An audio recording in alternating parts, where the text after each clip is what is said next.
अस्सलाम वालेकुम नाज़रीन, मां आहियां शुएब अली उमरानी ऐं तव्हां ॾिसी रहिया आहियो BR टाइम न्यूज़। सभ खां पहिरियां शामिल कंदासीं हीअ रिपोर्ट। वज़ीर आज़म इमरान ख़ान तहरीक अदम एतमाद जे लाइ तयारु अपोज़िशन खे बि करे छॾियो ख़बरदार। त मां तयारु आहियां अदम एतमाद जी नाकामीअ जी सूरत में तव्हां बि उन लाइ तयारु रहिजो जेको मां तव्हां सां कंदुमि।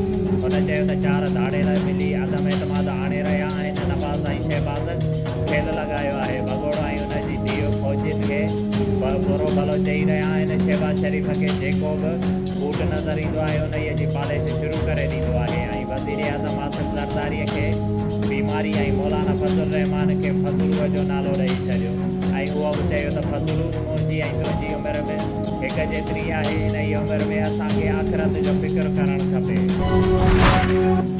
इमरान ख़ान तव्हांजा होश छो उॾामी रहिया आहिनि। इश्तिहार अंदाज़ में ॻाल्हाए रहिया आहियो।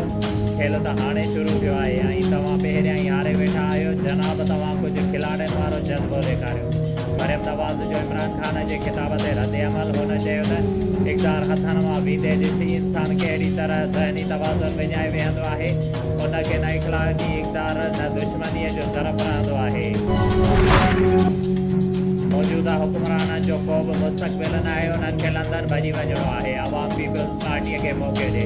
बिलावल भुट्टो जो लाहौर जे नासिर बाग में अवामी मार्च में आयलनि खे किताब। बिलावल भुट्टो चयो त उहो अवाम सां गॾु रहंदो, कॾहिं बि न भॼंदो। हाणे शुरूआत थी आहे, उन्हनि खे डिगी रेस खेॾणी आहे ऐं तव्हां पीपल्स पार्टीअ खे चांस ॾियो ऐं तव्हांखे ॾेखारींदासीं त बैरूनी मुल्क पाकिस्तान जी नुमाइंदगी कीअं कबी आहे। बिलावल चयो त हुन जो लाहौर सां जेको तालुक़ु आहे उनजो केर बि मुक़ाबिलो नथो करे सघे। बिलावल जी खिताब खां पोइ पीपल्स पार्टीअ जो अवामी मार्च लाहौर खां गुजरावाला लाइ रवानो। हुकूमत अदम एतमाद खे सबूताना करण लाइ को बि गैर जमहूरी क़दम न खणे। बिलावल भुट्टो जी वार्निंग। हुन चयो त अदम एतमाद पेश करण वक़्तु नज़र ईंदो त केरु न्यूट्रल आहे केरु न आहे। हुनखे नून लीग सां विढ़ाइण जी कोशिशि न कई वञे। जेके बि अपोज़िशन गॾियल फ़ैसिलो कंदी उनखे क़बूल कंदासीं। वज़ीर आज़म जो उम्मीदवार नून लीग मां हूंदो। क़ाइदे मिलत जैफरिया पाकिस्तान अलामा सैयद साजिद अली नक़वीअ जे ऐलान ते शिया उलमा काउंसिल पाकिस्तान नवाब शाह जे तरफ़ां थाने मस्जिद इमाम पेशावर जे ख़िलाफ़ मरकज़ी मुतज़वी इमाम बारगाह खां वॾो एहतिजाजी रैली कढी वई। जेका एहतिजाजी रैली मोहनी बाज़ार गोल चक्रे खां थींदी प्रेस क्लब पहुती जिते एहतिजाजी धरणो लॻायो वियो। उन मौक़े ते शिया उलमा काउंसिल पाकिस्तान सूबा सिंध जे सदर अलामा सैयद असद इक़बाल ज़ैनी ज़वार मोहम्मद हुसैन चांडियो मौलाना अता हुसैन चांडियो मौलाना किफ़ायत हुसैन करईमी ग़ुलाम अब्बास सियाल जाफ़र अली शाह सलामत साजिदी आसिफ़ हुसैन ऐं ॿियनि ख़िताब कयो। दौड़ रूरल हेल्थ सेंटर अस्पताल जे MS अमीर अब्बास ऐं डॉक्टर आयात लाचारीअ जे मरीज़नि सां बद इख़लाक़ी ऐं अणढंगे रवैये ख़िलाफ़ अॼु ॿिए ॾींहुं बि SDB जे कारकुननि तहलके सदर ज़फ़र अली बिरोही नायब सदर क़ादिम हुसैन वसाण इमदाद डायरी ऐं ॿियनि जी अॻवानीअ में तरक़ी पसंद हाउस खां रैली कढी अस्पताल गेट साम्हूं धरणो हयो वियो।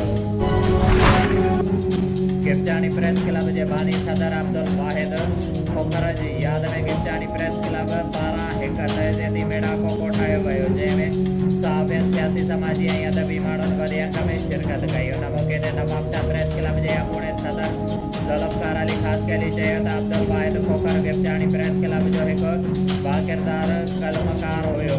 उन कलम ज़रिए मज़लूम महकूम माण्हुनि जी ख़िदमत कई ऐं शऊर जा शमा जलाया।